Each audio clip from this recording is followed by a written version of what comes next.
আসসালামু আলাইকুম। আজকে আমি চিংড়ি মাছ ভুনা রান্না করব। এখানে আমি 500 গ্রাম চিংড়ি নিয়েছি, ধুয়ে পরিষ্কার করে নিয়েছি। এখানে যে ময়লা আছে ওইটাও আমি ফেলে দিয়েছি মাঝখানে। এবার চিংড়ি গুঁড়াতে আমি হলুদ গুঁড়া 1 চা চামচ লবণ পরিমাণ মতো দিয়ে মেখে নিচ্ছি। তেল দিয়ে দিয়েছি। তেল গরম হয়ে আসলে মাছগুলো আমি দিয়ে দিব।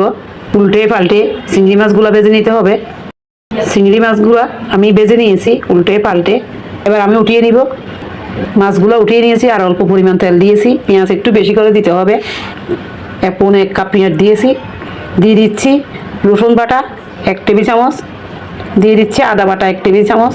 একটু ভেজে নিব যেন একটু সুগন্ধ বের হয়। লবণ পরিমাণ মতো দিয়েছি। লবণে যেহেতু আগে দিয়েছিলাম চিংড়ি মাছে, এই জন্য আপনাদের আন্দাজ বুঝে দিতে হবে। হলুদের গুঁড়া 1 চা চামচ, লাল মরিচের গুঁড়া 1 টেবিল চামচ দিয়ে দিচ্ছি। জালটা আপনাদের পছন্দ মতো দিবেন। জিরা 1 চা চামচ, ধনে গুঁড়া 1 চা চামচ। পানি দিয়ে একটু কষিয়ে নিব। একটু কষিয়ে নিয়েছি। এবার টমেটোর পেস্ট দিয়েছি। চীনাবাদাম আর ক্যাশনাট বাদাম আমি বেটে দিয়েছি। আপনারা চাইলে যে কোনো বাদাম বাটা দিতে পারে। বাদাম বাটা দিলে চিংড়ি মাছ ভুনাটা খেতে অসাধারণ হয়। এভাবে খুব সহজে আপনারা বানিয়ে নিতে পারবেন। এতটা মজার হয়। আবার অল্প পানি দিয়েছি। আমি 1.5 কাপ পানি দিয়েছি। এবার চিংড়ি মাছ যে ভেজে রেখেছিলাম চিংড়ি মাছগুলো আমি দিয়ে দিয়েছি। 4-5টা কাঁচামরিচ দিচ্ছি, একটা ফ্লেভার আসবে।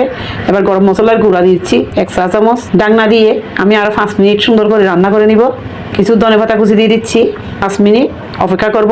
মোট 10 মিনিট যখন রান্না হয়ে যাবে এরকম সুন্দর কালার চলে আসবে, তেল উপরে বেশি উঠবে, তাহলে বুঝতে হবে রান্নাটা হয়ে গিয়েছে। এইরকম অবস্থায় আমি নামিয়ে নিব। আশা করি আপনাদেরও আমার এই ভিডিও ভালো লাগবে। সবাই ভালো থাকবেন। আল্লাহ হাফেজ।